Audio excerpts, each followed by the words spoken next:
Hi boys and girls, welcome back to another STEAM lesson. We are doing our final lesson all about light and shadows, and it's going to be a fun one. We're going to start by reading this story called The Black Rabbit by Felipa Leathers.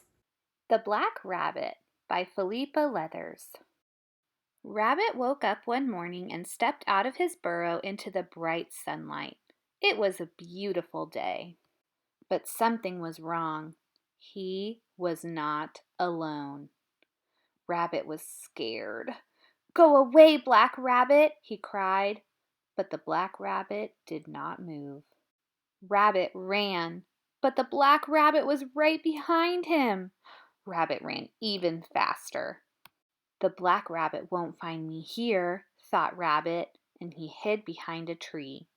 But when Rabbit stepped out from behind the tree, there was Black Rabbit right in front of him.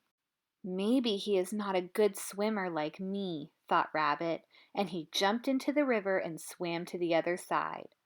But as he pulled himself up onto the bank, the Black Rabbit climbed out of the water too. "What do you want?" cried Rabbit, trembling. "Why are you following me?" But the Black Rabbit did not reply. Rabbit began to run again, faster than he had ever run before, straight into the deep, dark wood. The forest was dark and quiet. The Black Rabbit was nowhere to be seen. With a sigh of relief, Rabbit sat down and nibbled a carrot, until he noticed two eyes shining brightly in the dark. "Oh no," thought Rabbit, "the Black Rabbit has found me." But it was not the Black Rabbit. Rabbit ran as fast as he could out of the deep dark forest with the wolf close behind him. Then he tripped. Rabbit scrambled to his feet, but it was too late. He shut his eyes tight and waited for the wolf to attack.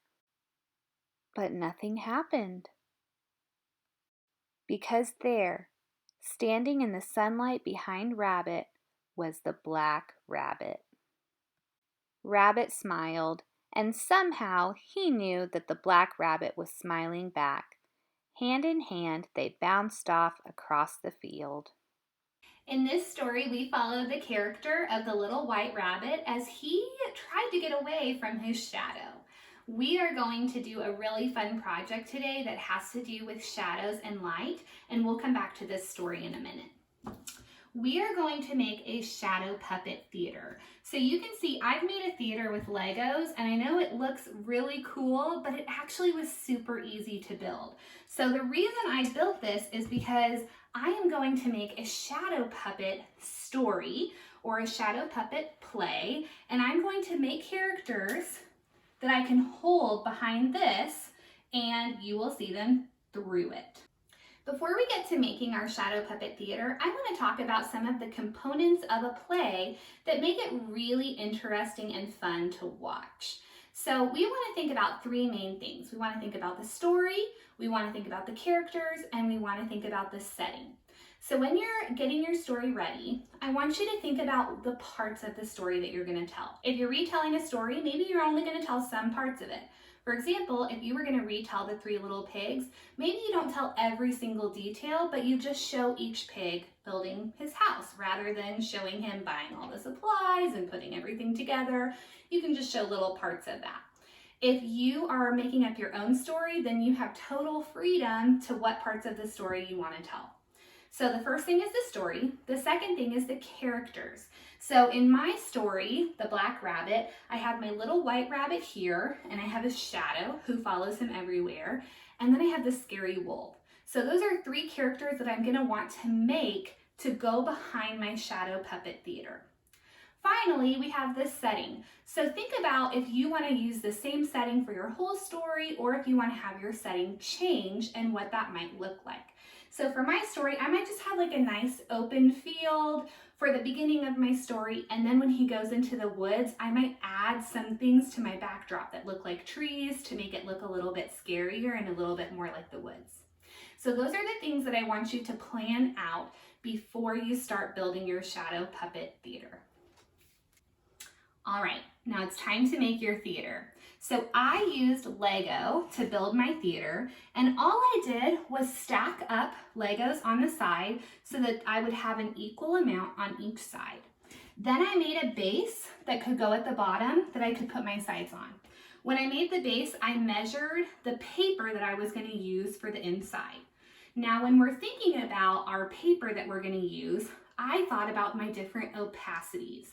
So a transparent paper would show everything through, and that's not really shadow puppet theater. Translucent lets some things go through and still shows details. So I was looking for a paper that would be translucent. So all I got was regular computer paper. So you can see that I just slid my paper in between my front columns and my back columns. And it's just regular computer paper. So when I had the front of my stage, I turned it around and I built columns in the back that could hold my paper, and I just made a base that could hold the bottom. So then all I have to do is slide my paper in, and I want it to be pretty snug, so that's looking good. And then I made a topper that would hold it on and make it look a little bit more like a theater. Now, all I have to do is take a flashlight or some other light and shine it through.